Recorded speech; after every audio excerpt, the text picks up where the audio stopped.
guys, welcome back to my channel and welcome back to Vlogmas. Today I'm going to share with you my Pan That Palette finale video. So what I'm going to do is try and find the earliest kind of screenshot of where I was with these palettes at the start of this year.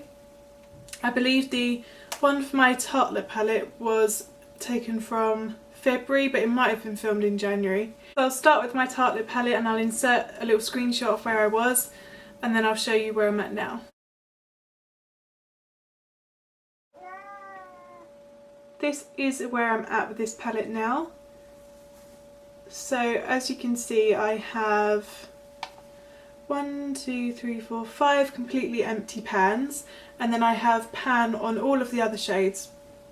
My original goal for this palette was to just hit pan on all of the sort of deeper shades and then to use up these sort of 2 rows of lighter ones.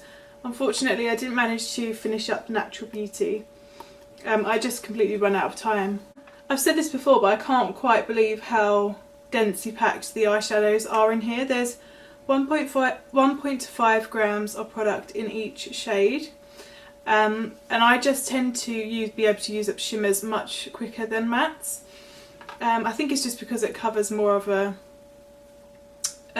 more surface area, and obviously it's just a sort of less densely packed formula. At the start of the project I'd had a couple of shimmers that I'd pressed in here just to help me try and work in the other mattes. So I'd had Makeup Geek Starry Eyed, and I also had Retrospect from MAC.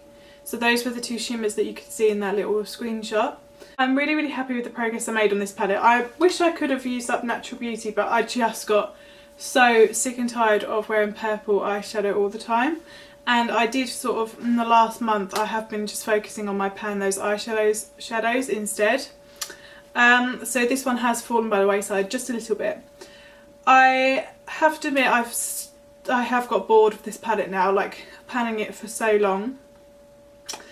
So I don't think I'm going to focus on this one in 2022. I'm going to put it back in my collection and I'll pull it out for other projects. You know, I could put it in one of my Pan Those eyeshadows videos or something like that, but I'm certainly not going to be working on this for my Pan That palette next year. But while I am bored of it, I certainly don't want to declutter it either. I really still like the palette. I just need a bit of a break. So moving on to the sort of face palette I had in this project, I'll again try and find the earliest clip from this year and then insert that as to show you a sort of starting point. Here is the palette now. So I just have the one shade left, the Accentuate shade, and I've got quite a lot of pan on that now. I should imagine that if I carry on working on this in the new year, I'll probably get it finished by the end of January. So I'm probably going to do that, and just when it's fully empty, I will show you in another video, of course, because that would be probably quite satisfying seeing a completely empty face palette. But yeah, I'm really thrilled with the progress I made on this, because it had 2 bronzers in here, so I managed to get 2 bronzers out of my inventory numbers as well. But yeah, just a really quick video to wrap up my Pan That palette project. I'm definitely going to be taking part in this again next year, so look out for an introduction video on a brand new palette at the start of January. I really hope you enjoyed this video, and I'll see you tomorrow for another Vlogmas video.